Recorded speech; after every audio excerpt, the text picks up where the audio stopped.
तो आप अपने आप को अदाकार समझते हैं, स्क्रीन राइटर समझते हैं, पोएट समझते हैं, इन्फ्लुएंसर समझते हैं, क्या समझते हैं आपको, क्या समझते क्या है अपने आप को?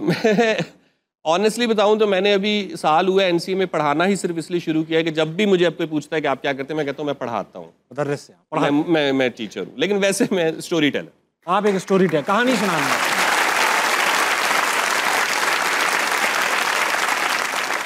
अच्छा, ऐसा हो तो कहानी सुनाने में पैसे हैं? कहानी सुनाने में पैसे नहीं है, लेकिन पैसे वाले आपके गर्विदा हो जाते हैं। ये है, लेकिन वो फेंकते हैं फिर आप? वो फेंकते हैं अब जब उनका दिल करे, या नहीं भी फेंकते तो खिला खिलू देते हैं। अच्छा, ट्रेन से तो बहुत ही हैं। एक बार तो आप लोग टिकट थे आपके पास, मगर आप लोग टिकट चाट गए और फिर पकड़े गए कि यार बगैर टिकट के सफर करते। वो कैसा था?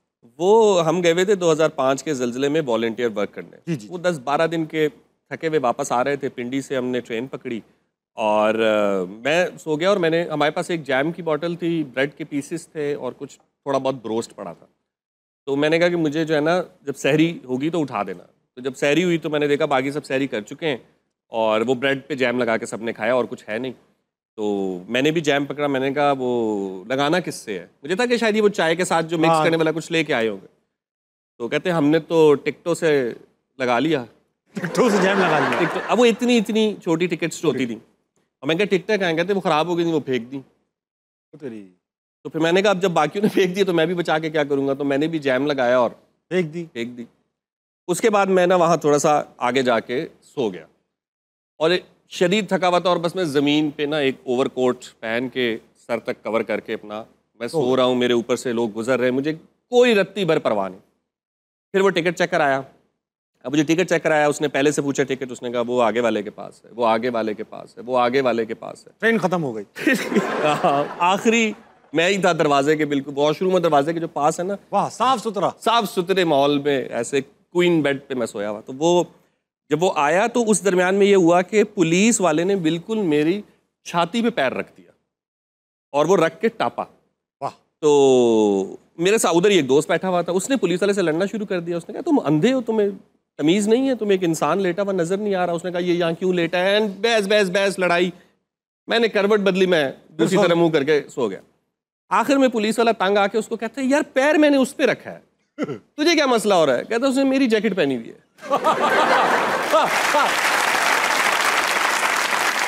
तो वाह, बस इस आदिल भाई किस्सा याद आ गया हमें भी ट्रेन का।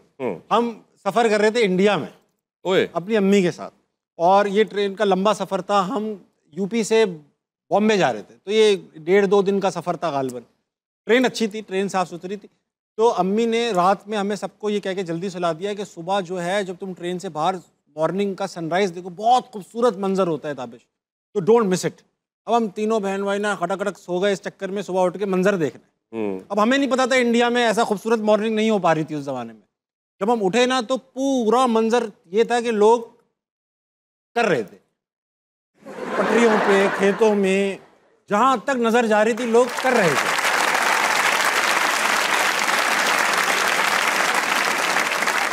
वहाँ भाई, अब वहाँ गांव में सुना कि लोग पहचानते इस तरह, मुंह से पहचानते ही नहीं है।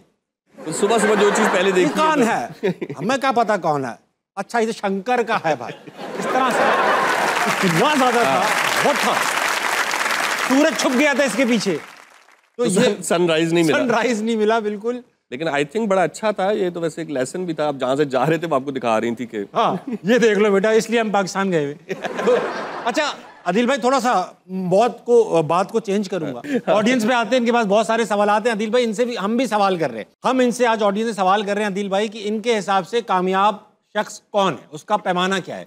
आपके हिसाब से पैमाना क्या है एक कामयाबी शख्स का? इस पे मैं कहूँगा कि हमारे दोस्त हैं अली आफ्ताब, वो कहते हैं कि पाकिस्तान में अगर आपका थाने, अदालत और पुलिस में कोई काम नहीं चल रहा, कोई मामला नहीं फंसा हुआ, तो आप कामयाब आदमी। वाह वाह, बहुत खुशहाल आदमी है। बहुत सिंपल डेफिनेशन, बहुत सिंपल। चलते हैं ऑडियंस की तरफ, इनके पास देखते हैं क्या क्या मसाइल हैं और इनके पास भी सवालात हैं। कौन है अजमल, सबसे पहले बताइए।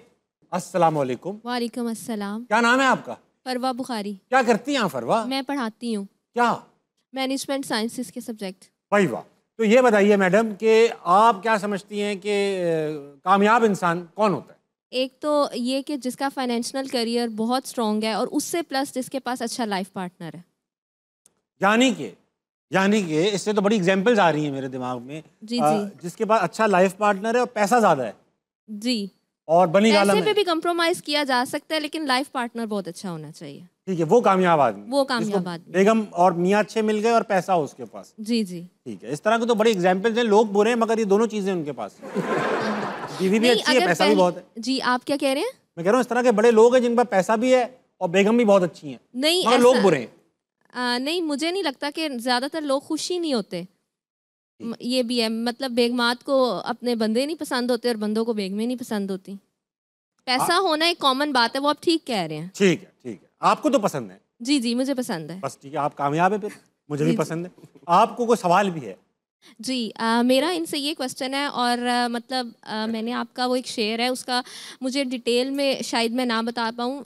मैंने एक उम्र खर्च की है तुम पर, तुम मेरा कीमती असासा हो। मीन्स के ये मेरे लिए, ये मेरे रियल लाइफ में इतना मोटिवेशनल जो है आपका, कि जब मैं अपना थीसिस कर रही थी एमफिल का, तो उसमें मैंने अपनी डिग्रीज़ और वो जब रिसर्च वर्क रखा, और मैं आपका शेयर मुझे मोटिवेशन के पीक पे ले जाता है।